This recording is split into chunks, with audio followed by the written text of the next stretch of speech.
నమస్తే. ఆయన్ని కన్నందుకు భారతీయ సినిమా మురిసిపోతుంది. తన పెంపకంలో ఆయన అగ్రస్థానానికి చేరుకున్నందుకు తెలుగు సినిమా ఇంకొంచెం గర్వంగా ఫీల్ అవుతుంది.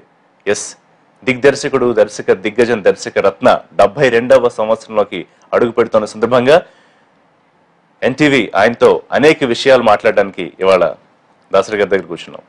దాసరి గారు నమస్కారం అండి. ముందుగా మీకు జన్మదిన శుభాకాంక్షలు. నమస్కారం. ఎలా ఉన్నారు? బాగున్నాండి. యాక్చువల్లీ తెలుగు సినిమాయే కాదు, భారతీయ సినిమాలో దాసరి అనేది పేజెస్ అంటే సరిపోదు, ఒక పుస్తకమే రాయాలి. ఎక్కడో నాటకాలు రాసుకుని నాటకాలు చేసుకునే దాసరి ఇవాళ భారతీయ సినిమా చరిత్రలో ఒక అగ్రస్థానంలో ఒకరిగా ఉన్నారంటే ఈ కృషి వెనక ఏముంది అంటే, లేకపోతే ఈ కీర్తి వెనక ఎలాంటి కృషి ఉందంటే? అంటే ఒక్క మాటలో చెప్పాలంటే, ఒక సామాన్యుడు కూడా కష్టపడితే, పట్టుదలతో ఏదైనా సాధించాలని దీక్ష వహిస్తే ఆ మనిషి సాధించగలడు అనే దానికి నా జీవితం నిదర్శనం అయిందని నేను అనుకుంటున్నాను. ముఖ్యంగా నాకంటే గొప్పవాళ్ళు, నాకంటే మేధావులు ఉండొచ్చు, కానీ అవకాశాలు రావడం కూడా చాలా ముఖ్యమైనది. కానీ మీలాంటి ఆల్రౌండర్ లేరని నేను అంటాను. అఫ్కోర్స్ నేను సంతోషించదగ్గ విషయం అది, దాంట్లో సందేహం లేదు. ఎందుకంటే మీరు రాస్తారు, యాక్ట్ చేస్తారు, పాటలు రచయిత, దర్శకుడు, నిర్మాత, వాట్ నాట్. అది మీ బుట్టి వాళ్ళు చెప్పినప్పుడు మాకు చాలా ఆనందంగా ఉంటుంది. సో దాసరి సినిమా వారసుడు ఎవరు అంటే నేను మీ ఇంట్లో ఎవరిని తీసుకొచ్చారు అట్లా అడగట్లేదు దాసరి గారు. దాసరి సినిమా వారసుడు, అత్యంత ఇష్టపడేది, ఎస్ ఫలానా వాడు నా వారసుడిగా ఉన్నాడు సినిమా ఇండస్ట్రీలో అని చెప్పగలుగుతారా? అలా ఎవరన్నా ఉన్నారా మీ మనసుని దోచుకున్న దర్శకులు? ఉన్నారు, లేదన్ను. కాకపోతే ఒకటి చెప్తాను నేను. ఇలాగ చాలా మంది అడుగుతారు, సార్ ఇండస్ట్రీలో అందరూ వారసులను తీసుకొచ్చారు, మీరు వారసును తీసుకురాలేకపోయారు, అదొక్కటే మాకు బాధగా ఉంటుందండి అంటారు. నేను అప్పుడంట, పొరపాటు పడుతున్నారు మీరు. కొంతమందికి వారసులు వాళ్ళ కుటుంబం నుంచే వచ్చారు, 2 కావచ్చు, 3 కావచ్చు, ఒక 4 కావచ్చు. కానీ నాకున్నంత మంది వారసులు ఇంకెవరికి లేరు. ఇంత శిష్య ప్రక్రియ, ఇంత ప్రశిష్యులు, ఇంతమంది వారసులు ఎవరికున్నారు ఇండస్ట్రీలోనూ. సో ఆ విషయంలో నేను చాలా అదృష్టవంతుడిని. కాదు దాసరి గారు, ఆ మాటకు వస్తే ఇండస్ట్రీ మొత్తం లేకపోతే మేము మాట్లాడుకున్నప్పుడు గురువు గారు అని ప్రస్తావిస్తాం. కానీ మీరు పేర్లు చెప్పాలంటే ఒకళ్ళు ఇద్దరు దర్శకులు మీ మనసులో ఇంకా రోజు గుర్తు చేసుకునే దర్శకులు ఎవరో ఒకళ్ళు ఉంటారుగా, ఒకళ్ళు ఇద్దరు. ఈ సందర్భంగా వాళ్ళ పేర్లు మనం ప్రస్తావించుకోవచ్చు. అంటే నేను ఒక సమయంలో ఒక టైమింగ్తో అనుకున్న షెడ్యూల్లో సినిమా కంప్లీట్ చేసి నిర్మాతని దృష్టిలో పెట్టుకుని సినిమా తీసిన దర్శకుడిగా పూరి జగన్నాథ్ పేరు నేను ప్రస్తావించాను. ఓకే, నిజమైన వారసుడుగా ఇది దర్శకుడిగా చెప్పింది. ఇండస్ట్రీలో నాకు నిజమైన వారసుడుగా నేను డిక్లేర్ చేయాలంటే that is only Mohan Babu. Okay, in all aspects, discipline విషయంలో కానీ, లేకపోతే మాట నిలకడ విషయంలో కానీ, ఒక పని సాధించడంలో కానీ 100కి 100 పళ్ళు నన్ను ఫాలో అయింది వ్యక్తి. ఇక దర్శకులుగా నాకు ఇష్టమైన వాళ్ళు చాలా మంది ఉన్నారు. ఇప్పుడు ఎవరిని చెప్పినా రేలంగి నరసింహరావు కావచ్చు, కోడి రామకృష్ణ కావచ్చు, ఇన్సెట్ రవిరాజ కావచ్చు, ధవళ సత్యం కావచ్చు, ఇలా ఎవరిని తీసుకున్నా కూడా వాళ్ళు ఇప్పటికీ కూడా ఎన్నో సినిమాలు వాళ్ళు దర్శకత్వం వహించిన తర్వాత కూడా ఇవాళకి కూడా నాకు నా దగ్గర బిడ్డలాగా ఇంట్లోనే కూర్చుంటారు. ఒకరోజు పని లేకపోతే వచ్చి నా దగ్గర కూర్చుంటారు. సో అలా ఆ విధంగా నేనంటే ఇష్టపడే వాళ్ళు ఎంతమంది ఉన్నారో నేను ఇష్టపడే వాళ్ళు ఇంకా ఎక్కువ మంది. దాసరి గారు ఒకప్పుడు నిర్మాత, దర్శకుడు, హీరో, సరే కాలానుగుణంగా కొంతకాలానికి దర్శకుడు హీరో, తర్వాత పూర్తిగా హీరో.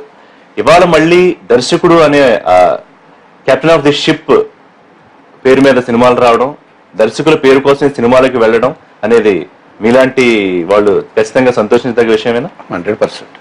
అట్లా ఉందా పరిస్థితి, లేకపోతే ఇంకా హీరో దర్శకుడు అనేది ఇంకా కొనసాగుతుందా?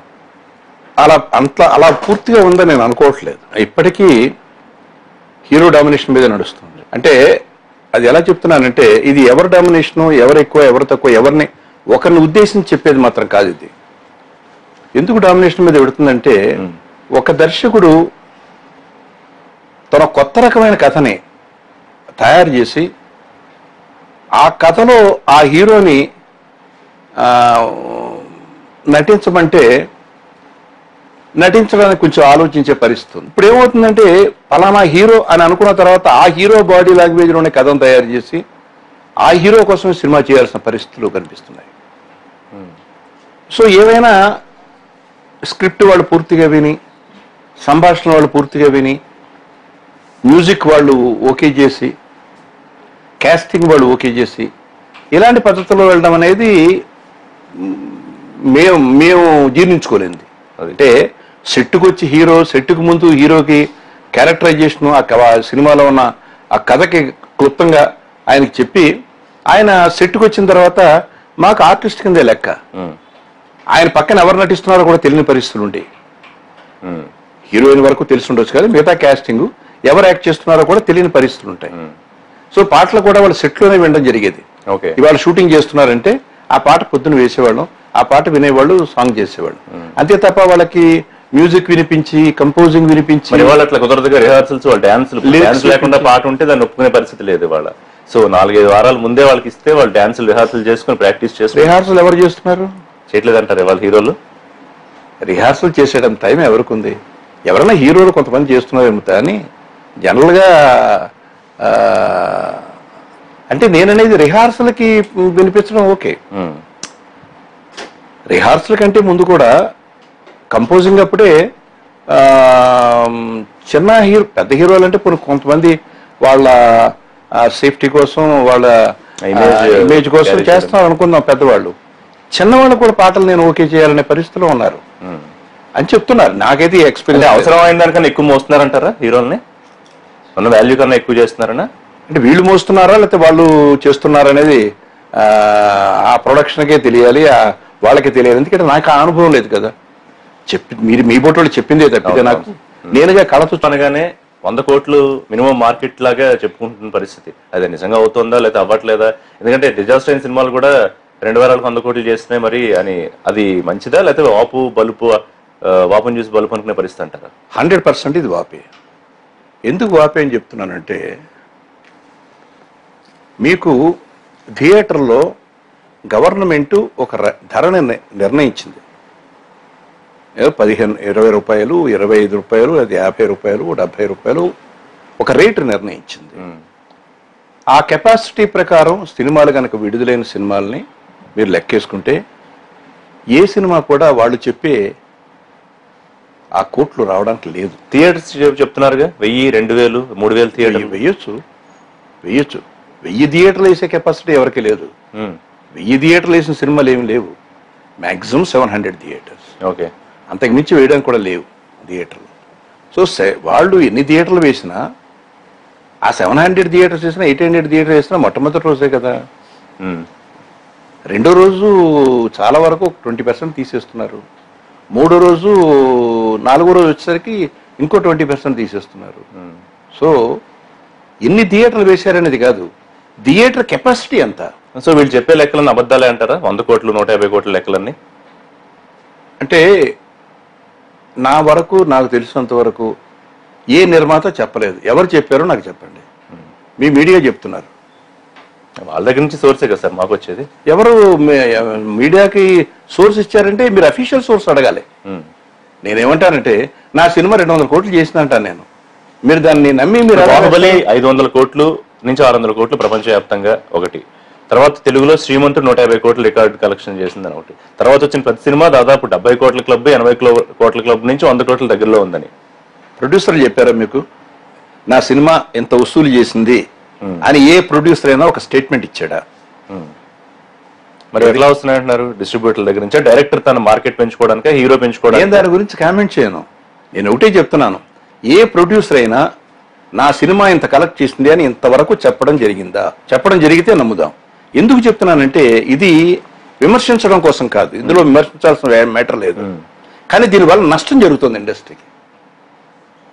అంటే 100 కోట్లు పెట్టి మన సినిమా తీస్తే ఇది 200 కోట్లు చేస్తుంది అనే ఒక పిచ్చి నమ్మకంతో ముందు పడి ఖర్చు పెట్టి సినిమా తీయడానికి ప్రయత్నాలు చేస్తున్నారు. సో నేననేది వాపును చూసి మనం బలం అనుకోవద్దు. ఒకవేళ 1-2 సినిమాలు చేస్తే చేయొచ్చు, మీరు చెప్పినట్టు ఎక్సెప్షనల్ ఒకవేళ చేసేయేమో నాకు తెలియదు, ఎందుకంటే ఏ నిర్మాత చెప్పలేదు కాబట్టి. పేపర్లో స్టేట్మెంట్లు, టీవీల్లో కనిపించి ఈ సినిమా ఎంత చేసిందంట, ఈ క్లబ్ లో చేరిందంట, ఆ క్లబ్ లో చేరిందంట అని చెప్పడమే తప్ప నిర్మాత గాని లేకపోతే దర్శకుడు గాని డైరెక్ట్ గా నా సినిమా ఎంత చేసింది అని చెబితే మేము నమ్ముతాం. అంటే ఒక రకంగా మంచిదే అంటారా? ఇండియన్ సినిమాలో హిందీ తర్వాత అంటే మా తర్వాత మా అంతటి వాళ్ళు ఎవరు లేరు అనుకునే సందర్భంలో మనం ఆ స్థాయికి చేరుతున్నాం అని ఆనందపడచ్చు. ఏమన్నా బలం అయితే మనం ఆనందపడవచ్చు, వాప్ అయితే మోసం చేసుకున్నట్టు మనల్ని మనం మోసం చేసుకుంటున్నాం, ఆత్మవంచం చేసుకుంటున్నాం. దానివల్ల జరిగే నష్టం చెప్తున్నాను నేను. దీనివల్ల ఏం జరుగుతుందంటే, అమ్మో మనం 50 కోట్లు పెడితే తప్ప 100 కోట్లు వచ్చే సినిమా తీయలేమేమో, 70 కోట్లు పెడితే తప్ప 150 కోట్లు వచ్చే సినిమా తీయలేమో, 100 కోట్లు పెడితే తప్ప 200 కోట్లు వచ్చే సినిమా తీయలేమో అనే ఒక రాంగ్ నోషన్ తయారయ్యి సినిమాని పెంచేస్తున్నారు. బట్ నిజంగా పెరిగిందంటే కాస్ట్ పెరగల, పెరిగిన మాట వాస్తవం. ఎక్కడ పెరిగిందో అది కట్ చేసుకోవాలి. ముఖ్యంగా ఇవాళ హీరోకి, హీరోయిన్కి, డైరెక్టర్కి ఇచ్చే రెమ్యూనరేషన్ పక్కన పెడితే ఏ సినిమా అయినా ఎంత కాస్ట్ అవుతుందో అందరికీ తెలుసు. అవన్నీ ఫిక్స్డ్. రోజు ఖర్చు ఎంత అవుతుందో, కాల్ షీట్లకి ఎంత అవుతుందో, ట్రాన్స్పోర్ట్కి ఎంత అవుతుందో, సెట్స్కి ఎంత అవుతుందో, ఇక ఇవన్నీ ఫిక్స్డ్. డేస్ పెరిగితే దానికి అటు. సో ఆ fixed amount plus hero plus director plus heroine ఇది వేసుకుంటే మీరు చెప్పిన లెక్కలు ఎక్కడ కనపడవు నాకు. అంటే ఎంత బాగా ప్రమోట్ చేసుకుంటే అంత బాగా సినిమా ఆడొద్దని ఒక నమ్మకం వచ్చింది.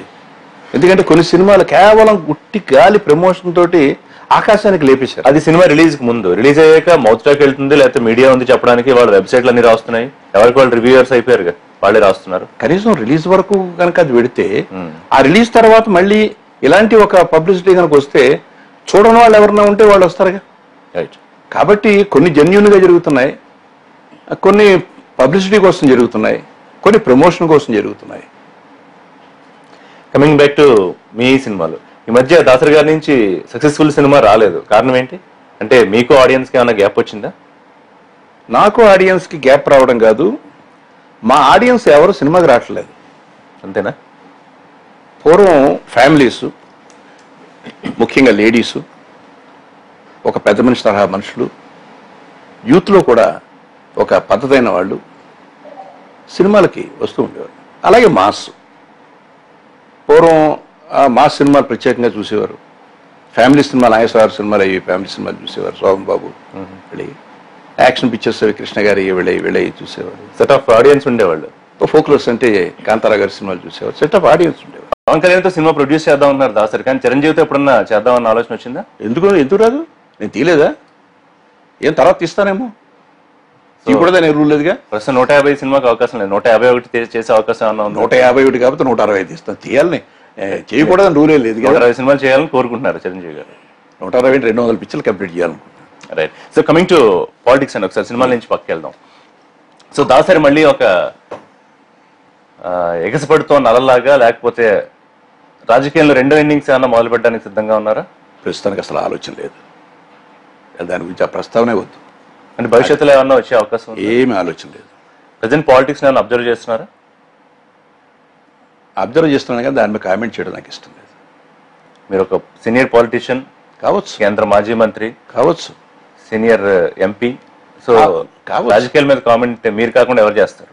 నేను రాజకీయాలకు దూరంగా ఉండదలుచుకున్నాను కాబట్టి I don't want to comment. అంత పెద్ద నిర్ణయం తీసుకోవడానికి కదా బలమైన కారణం ఉండే ఉంటుంది కదా. బలమైన కారణం ఏముంది? ఇప్పుడు నా మెయిన్ ప్రొఫెషన్ అనేది సినిమా. నేను చాలాసార్లు చెప్పాను, my entry into politics is only an accident అని. సార్ అంతేనా? లేకపోతే మీ మీద వచ్చిన కొన్ని అవినీతి మచ్చలకు సంబంధించి దర్శకరత్నగా ఎంత మంచి అభిమానం పొందిన మీరు ఇట్లాంటి మీకు అవసరమా అనిపించి బాధపడ్డారా? కావచ్చు, కాకూడదనే ఉంది. బాధపడ్డ మాట వాస్తవం, బాధ 100%. సో త్వరలో మీ నుంచి ఒక మంచి youthful entertainer with family emotion అన్ని నవరసాలు మేళవించిన ఒక మంచి సినిమా ఎక్స్పెక్ట్ చేయొచ్చా? ఎస్, యాక్చువల్గా పవన్ కళ్యాణ్తో సినిమా ప్లాన్ చేశాం కాబట్టి అది దాని కథా వ్యవహారం పూర్తి చేసిన తర్వాత 3 పిక్చర్లు ప్లాన్ చేస్తున్నాను. సో 3 పిక్చర్లలో నేను బహుశా ఒకటి డైరెక్ట్ చేస్తాను, ఓకే, 2 వేరే డైరెక్టర్స్తో చేయిస్తాను.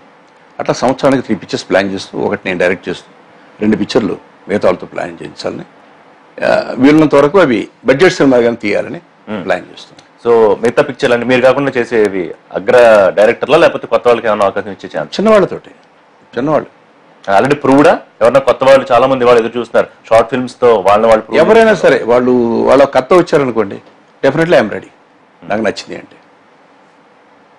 బట్ మీ స్టైల్లో మీ బడ్జెట్ అంతే, హీరో మార్కెట్ని బట్టి ఉంటుంది. అవును. దాసు గారు, హీరోయిన్స్ విషయానికి కోసం నాకు తెలిసి మీరు పరిచయం చేసినంత మంది హీరోయిన్లు ఇంకెవరు చేసి ఉంటారు.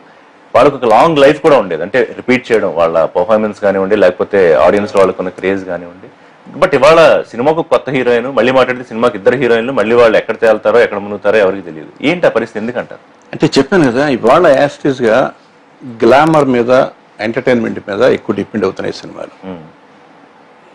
సో ఒక హీరోయిన్ కనుక అయితే 6 పాటలు సినిమాలు, 6 పాటలు ఒక్క హీరోయిన్ తోటి అంటే జనం సాటిస్ఫై కాకపోవచ్చు.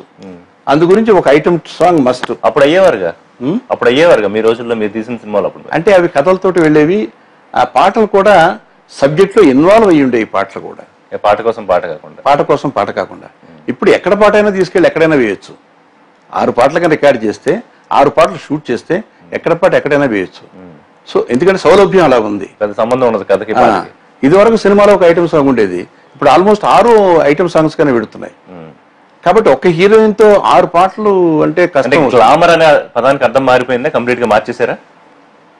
గ్లామర్ చూపించారు హీరోయిన్, గ్లామర్ అనేది గ్లామర్ అంటున్నారు. గ్లామర్ అనే దానికి అర్థం మారింది. గ్లామర్ అనే దానికి ఇవాళ యూట్యూబ్ గ్లామరు, మన వాట్ యు కాల్ సోషల్ మీడియాలో వచ్చే గ్లామరు, పేజ్ 3 గ్లామర్గా వచ్చింది వాడు. కాబట్టి 2 హీరోయిన్లు అవసరం ఉంది, 3 హీరోయిన్లు కూడా.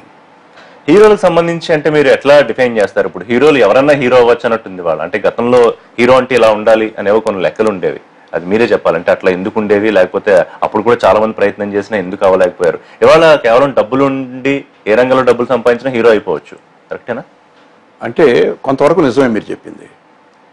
ఇవాళ ఎట్లా ఉందంటే హీరో అనే దానికి పూర్వం ఒక నిబద్ధత ఉండేది, ఇలా ఉండాలి అంటే రామారావు గారిని, నాగేశ్వరరావు గారిని, ఆయన కృష్ణ గారిని, శోభన్ బాబు గారిని, వీళ్ళందరినీ చూసిన కళ్ళతోటి ఒక హీరో అంటే ఇది ఇలా ఉండాలి, నవలా నాయకుడిగా ఉండాలి అనే ఒక కాన్సెప్ట్ ఉండేది. ఇవాళ రాను ఏమైందంటే అది స్లోగా కొంచెం ఈ ట్రెండ్ తమిళ్లో వచ్చింది. ఇప్పుడు ఈ మధ్య ఎలా ఉన్నా సరే ఆర్టిస్టులుగా చాలా మంది అయిపోయి హీరోలు అయ్యి సక్సెస్ అయిపోయారు. ఆ ట్రెండ్ ఇక్కడ స్టార్ట్ అయింది. అంటే ఆడియన్స్ యాక్సెప్ట్ చేస్తున్నట్టుగా సక్సెస్ అంతే. ఎవరో చెప్పారు, కృష్ణ గారి మీద సినిమా చూసి ఎవరో అడిగారట చక్రపాణి గారిని. చక్రపాణి గారు అన్నారంట, ఏమయ్యా కుర్రాడు అందగాడు, 3 గంటలు చూడగలిగాం ఆ కుర్రాడిని, కాబట్టి హీరోగా పాస్ అయిపోతాడని చెప్పి.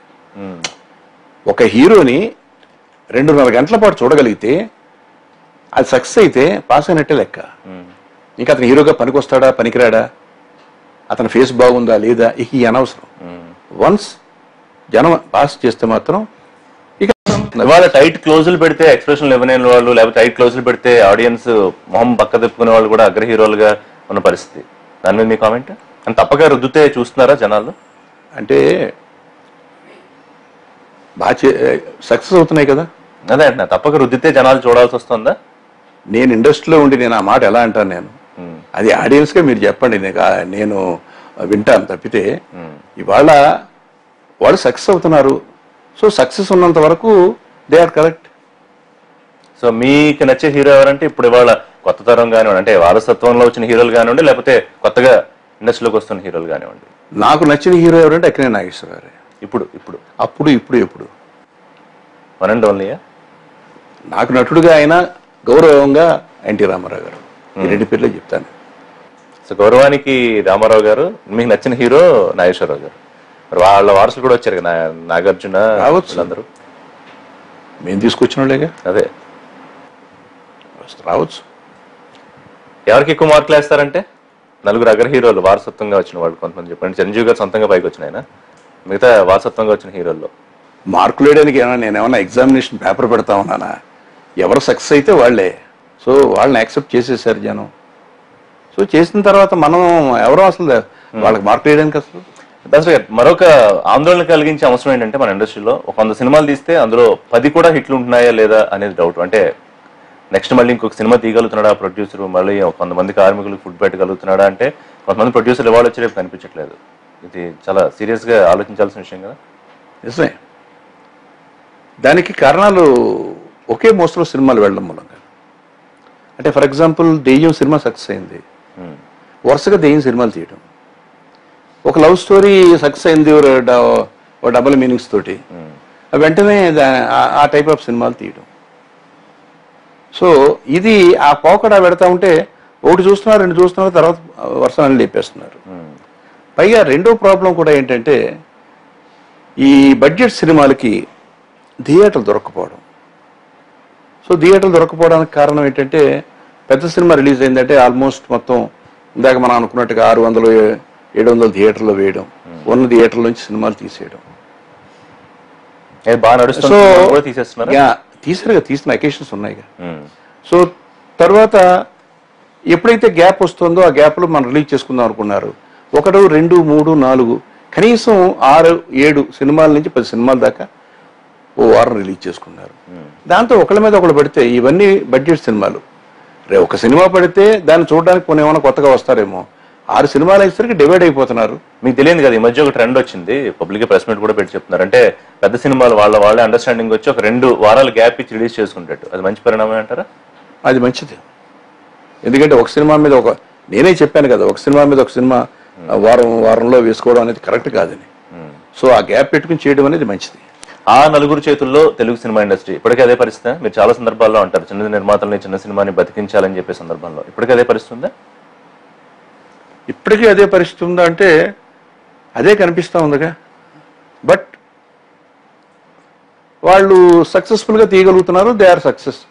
సో వాళ్ళు సక్సెస్ అయినప్పుడు మనం ఏం మాట్లాడలేము.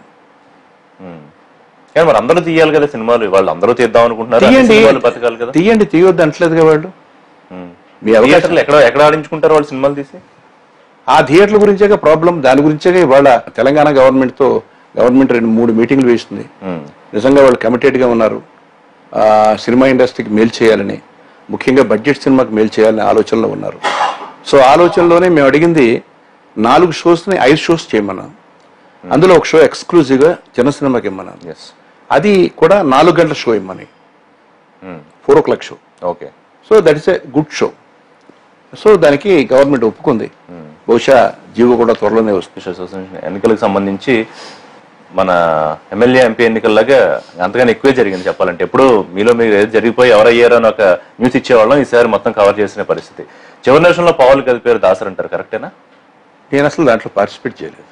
మరి అది ఎందుకు వచ్చిందండి? జయసుధ్ గారిని చివరి నిమిషం తెర మీద తీసుకొచ్చారు, మీ సపోర్టే ఉంది. అలా రాలేదే, మురళీమోహన్ తీసుకొచ్చారని వచ్చింది తప్పితే మురళీమోహన్ ప్రపోజ్ చేశాడు. అసలు నేను 2 వర్గాలకే దూరంగా ఉన్నాను, అది అందరికీ తెలుసు. రాజేంద్ర ప్రసాద్కి తెలుసు, జయసుధ వాళ్ళకి తెలుసు. నేను దూరంగా ఉన్నాను. అసలు మా ఎలక్షన్స్లో నా ప్రమేయం లేదు. ఎందుకంటే యునానిమస్గా జరిగితే దానికోసం యునానిమస్ కోసం ట్రై చేసాం. బట్ రాజేంద్ర ప్రసాద్ ముందుగా అతను నిలబడతాను నా దగ్గరకు వచ్చి చెప్పాడు. సో అప్పుడు మురళీమోహన్ నిలబడతా అన్నాడు.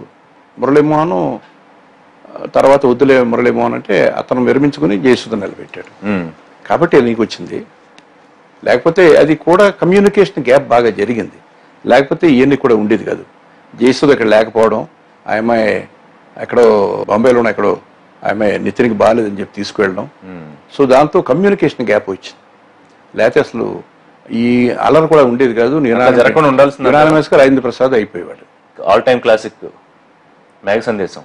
సో అందరూ చూస్తారంటే యూత్ మేము చూసినా అద్భుతంగా అనిపిస్తుంది, పెద్దవాళ్ళు చూస్తూ ఉంటారు. మళ్ళీ అట్లాంటి ఒక అద్భుతమైన కావ్యాన్ని ఏమైనా ఎక్స్పెక్ట్ చేయొచ్చు? అంటే నా దగ్గర ఒక అద్భుతమైన సబ్జెక్ట్ ఉంది, చాలా కాల క్రితం తీయాలనుకున్నది, నర్తకి అని. నర్తకి అది నేను తీయాలని అనౌన్స్ చేశాను, అడ్వర్టైజ్మెంట్ కూడా ఇచ్చాను. అప్పుడే ఈయన శంకరాభరణం అనౌన్స్ చేశారు. అప్పుడు తీయాలనుకున్న సినిమా.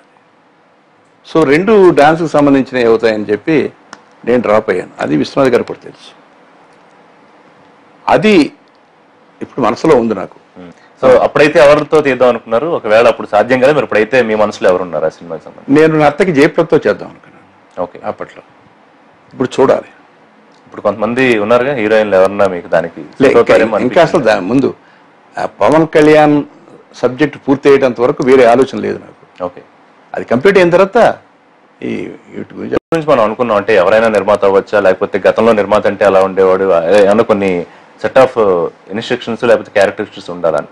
హీరోలకి లేకపోతే దర్శకులు అవ్వాలనుకున్న వాళ్ళు కూడా అట్లా ఏమైనా ఉండాలంటారా? ఒక దిగ్దర్శకుడిగా మీరు ఏం చెప్తారు? డెఫినెట్గా ఉండాలి. ఇప్పుడు కెమెరామెన్ కావాలంటే అనుభవం కావాలి, లైట్ మ్యాన్ కావాలన్నా అనుభవం కావాలి, మేకప్ మ్యాన్ కావాలంటే జస్ట్ లైక్ దట్ వచ్చేలేడు. అవును, ఒక కాస్ట్యూమర్ కుట్టాలనుకున్నాడన్నా టైలరింగ్ అనుభవం కావాలి. ఇట్లా ప్రతిదానికి అనుభవం కావాలి. ఎడిటర్కి అనుభవం కావాలి, సంగీత దర్శకుడికి అనుభవం కావాలి. అది ఏ అనుభవం లేకుండా వచ్చేయాలనుకుంటే నిర్మాతను డైరెక్టర్ను. నిర్మాత అన్నా కొంతలో కొంత పర్వాలేదమ్మా, డబ్బులు పెట్టారు, కనీసం డబ్బులు పెడుతున్నాడు కాబట్టి. డైరెక్టర్ కూడా ఏ అనుభవం లేకుండా మీ ఎవరి దగ్గర పనిచేయలేదండి, మరి ఏం చేసేవాడు అండి? సినిమాలు చూసేవాడిని అండి. సరిపోతుంది అంటారా? చాలా అది అని చెప్తున్నారు. మరి కొంతమంది అలాగే వచ్చేసారు, సక్సెస్ అయ్యారు. ఎందుకు సక్సెస్ అయ్యారు, ఎలా సక్సెస్ అయ్యారంటే వాళ్ళకి తెలియాలి. ఇట్లా బట్ అనుభవం అనేది అవసరం. అనుభవం లేకపోవడం అంటే పునాది లేకుండా ఉండడం అనేది. పునాది లేకుండా గోడ కడితే అది తాత్కాలికంగా ఒక గంట సేపు నిలబడవచ్చు, లేదా రోజు నిలబడవచ్చు, గట్టిగా గాలేస్తే పడిపోతుంది. కాబట్టి పునాది అనేది చాలా అవసరం దేనికైనా సరే. ఆ రోజుల్లో డైరెక్టర్ కావాలనుకునేవాడు మొట్టమొదటి అప్రెంటిస్గా వస్తే అప్రెంటిస్గా సెట్లో ఉండి అబ్జర్వ్ చేయడం. అతని క్లాప్ రావాలంటే 3 సినిమాల అనుభవం కావాలి. ఆ క్లాప్ కూడా మొట్టమొదటి ఇచ్చే క్లాప్ ఓన్లీ సైలెంట్ షాట్స్ ఇచ్చేవారు పెట్టివ్వడానికి. తర్వాత లాంగ్ షాట్లు కొట్టడానికి ఇచ్చేవారు. క్లోజ్ షాట్కి రావాలంటే వాడు 3 సినిమాల అనుభవం ఉండాలి. మళ్ళీ ఇప్పుడు సినిమా వైపు జనాలు వస్తున్నారా? కొంత బాగానే ఉందా, మెరుగ్గా ఉందా పరిస్థితి? అంటే చాలా మంది వస్తున్నారు. ఎందుకంటే దగ్గర 200 సినిమాలు ప్రొడ్యూస్ అవుతున్నాయి. ఇదివరకు ఎప్పుడు లేదు. సంవత్సరానికి 200 పిక్చర్లు ప్రొడ్యూస్ అవుతున్నాయి. ఎన్ని విడుదలవుతున్నాయి అనేది పక్కన పెడితే ఇవాళ పూర్తి ఆగిపోయిన సినిమాలు చాలా ఉన్నాయి. మొత్తానికి నిర్మాణం మాత్రం చాలా ఎక్కువగా జరుగుతుంది. బడ్జెట్ సినిమాల నిర్మాణం చాలా ఎక్కువ జరుగుతుంది. తెలుగు సినిమా ఇండస్ట్రీ అంతా ఒక లైన్ మీదే ఉందా, ఒక తాటి మీదే ఉందా, చీలికలు ఉన్నాయా? ఎప్పుడూ ఒక తాటి మీదే ఉంటుంది, ఎప్పుడూ చీలికలు కనపడతాయి. ఎట్లా 2 ఎలా కుదురుతాయి? అంతే. అది ఏదైనా అవసరం వచ్చినప్పుడు సమిష్టిగా చేయాలనుకున్నప్పుడు అందరూ ఒకటిగా ఉంటారు. ఏదైనా చిన్న చిన్న విభేదాలు వచ్చినప్పుడు అక్కడక్కడ కనపడతా ఉంటాయి. బట్ అవి శాశ్వతంగా మాత్రం కాదు. ఇండస్ట్రీ ఎప్పుడు ఒక తాటి మీద తీసుకొస్తాం అవసరమైనప్పుడు. ఫైనల్గా ఈ సందర్భంగా ఎన్టీవీ ఆడియన్స్కి ఏం చెప్తారు? ప్రేక్షకులు అయితే మంచి సినిమాలను ఆదరించమంటాను. అది బడ్జెట్ సినిమా, పెద్ద సినిమా అని ఆలోచించకండి. మంచి సినిమాని ఆదరించండి. అది నేను వాళ్ళని కోరుకునేది. అలాగే ఇండస్ట్రీకి డైరెక్టర్గా రావాలనుకునే వాళ్ళు ఎవరైనా సరే మీరు కొంత అనుభవాన్ని సంపాదించరండి. అలాగే సెటిల్ అయిన డైరెక్టర్స్ ఎవరున్నా సరే వాళ్ళు కథను నమ్ముకోండి, మిగతా హంగులు నమ్ముకోవద్దు. అందమైన అమ్మాయికి డెకరేషన్ అక్కర్లేదు, అందవిహీనంగా ఉన్న వాళ్ళకి డెకరేషన్ చేసినా కూడా సోల్ ఉండదు. కాబట్టి మీరు డెకరేషన్ కంటే కథకి ప్రాధాన్యత ఇవ్వండి. పైరసీ విషయంలో ఏమైనా చెప్పదలుచుకున్నారా? అదొక పెద్ద భూతంలో తయారైందిగా పరిశ్రమకు సంబంధించి. అంటే వాళ్ళ పెద్ద ఎవరు సీడీలు పడిన చూడలేదు. పైరసీ అనేది ఎప్పుడైతే నెట్ వచ్చిందో ఆన్లైన్కి వచ్చేసరి తప్పితే అసలు ఇవాళ సీడీ అనేది కనిపించట్లేదు. సో నెట్లో అనేది రావడం, మనం ఎప్పుడైతే ఇంటర్నేషనల్ మార్కెట్కి, అమెరికాకి, అక్కడికి ఇక్కడికి మన ప్రింట్లు పంపించడం మొదలు పెట్టామో ఆటోమేటిక్గా నెట్లో వచ్చేస్తుంది. Thank you very much Dasari గారు.